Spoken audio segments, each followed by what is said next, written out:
Welcome to another look behind the comic strip curtain. In this episode, we return to Lee Falk's Phantom, exploring how Cy Berry emerged as the strip's ongoing artist following the death of Wilson McCoy. In mid-1961, Wilson McCoy, whose distinctive artwork had appeared in the highly successful Phantom strip since World War II, was hospitalized after falling ill. He would never recover, passing away on the 19th of July 1961, at the age of 59. Although McCoy worked many weeks in advance, his initial illness had been serious enough for King Features to seek a temporary replacement. For the dailies, they approached Cy Berry, an experienced comic book and newspaper strip illustrator who had worked with his brother Dan on another of their strips, Flash Gordon. Berry had also recently submitted a proposal to them for a new strip, developed with friend and fellow artist Frank Giacoia.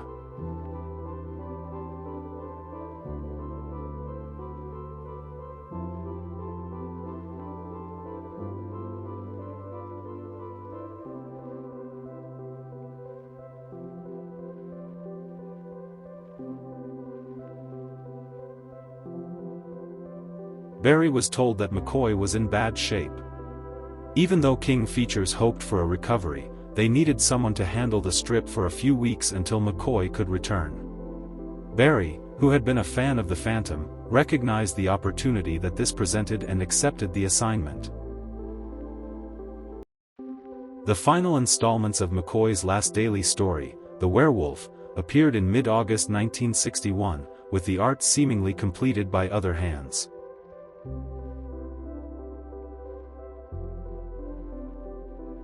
Cy Berry's first Phantom assignment therefore coincided with a new daily story by Lee Falk, The Slave Market of Muker, which began on the 21st of August 1961. But he would experience some initial difficulty following in McCoy's footsteps.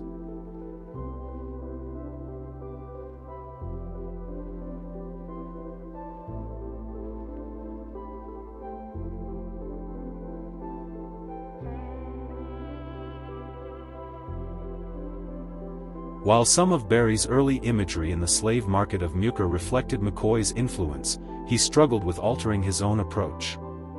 He worked with a clean and sophisticated visual language, labeled by some as the New York slick style. His updated character designs and bold compositions were apparent from his earliest Phantom installments and only became more distinctive as the narrative unfolded.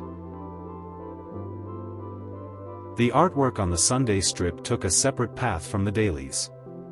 Famed comic book artist Carmine Infantino evidently provided some artwork that was briefly seen in the continuation of McCoy's story, The Limper. But whether he was considered as a longer-term or even permanent replacement is unknown. Infantino's brief involvement was followed by the assignment of Bill Lignante, an experienced newspaper strip artist who, like Cy Berry, was already known to King Features.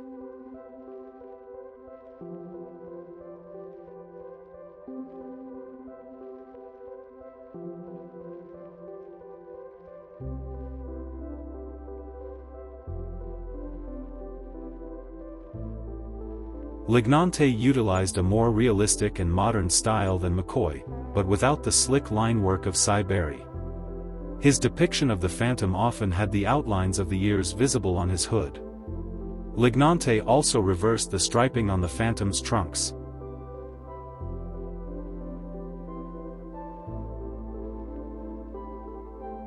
In his first and only complete Sunday story, Queen Samari's the 12th, which began in November 1961, Lignante chose to draw the Phantom's eyes for added effect in a small number of panels. This was something that hadn't been done since the early Ray Moore era, though it was published without any issues.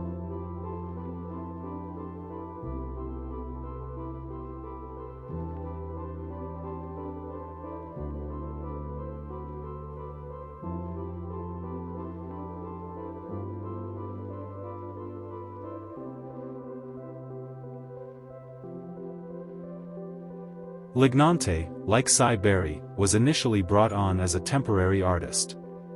His work on the strip made him a natural candidate for the permanent Sunday position, though he still faced strong competition. That competition included Frank Giacoia, the same artist who had been working with Cy Berry on a new strip proposal for King Features when Wilson McCoy fell ill. This was much to the chagrin of Cy Berry, who himself was interested in taking on the Sunday work in addition to the dailies.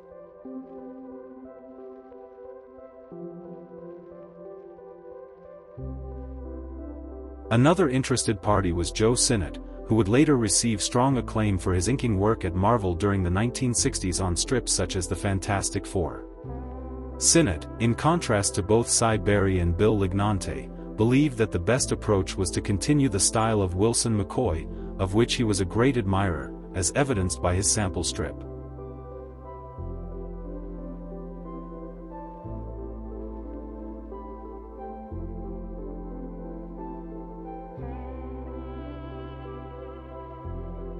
There is even evidence that original artist Ray Moore expressed interest in returning, despite never fully recovering from his wartime injuries. Moore had suffered financially with the passing of his friend, Wilson McCoy. When Moore had become unable to continue during the 1940s, the two had made an arrangement that ensured he receive a small portion of McCoy's earnings on the strip.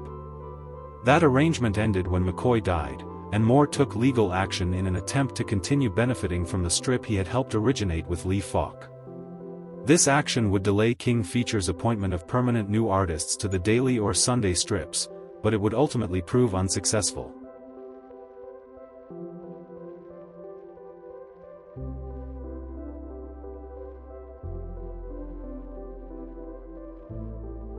With Moore's legal challenge resolved, Berry was called to a meeting with King Features where he was offered the ongoing role of phantom artist, not only for the dailies, but for the Sundays as well.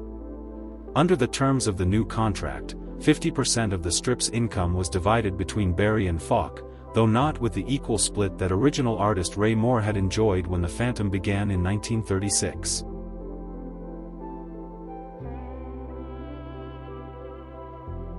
A bold new era of the Phantom had begun.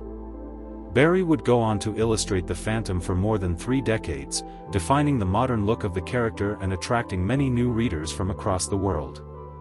And while the demands of both the daily and Sunday strips were significant, he would bring in a wide range of talented assistants during this time to ensure the quality remained at a high standard. These included Bob Forgione, George Oleson, George Roussos, Joe Giella, Frank Springer, Don Heck, John Rosenberger, André LeBlanc, Jose Delbo, and Rich Buckler. As for Bill Lignante, the other artist to whom King Features had temporarily entrusted the Phantom, the decision to appoint both the dailies and Sundays to Berry was naturally a great disappointment. While his experience did lead to further work on Phantom comic books published by Gold Key and King Features during the 1960s, it could not compare with the prestige and remuneration that came with illustrating one of the most popular adventure newspaper strips in the world. Even so, Lignante's subsequent life would take many turns, and he would eventually look back on the moment in a very different light.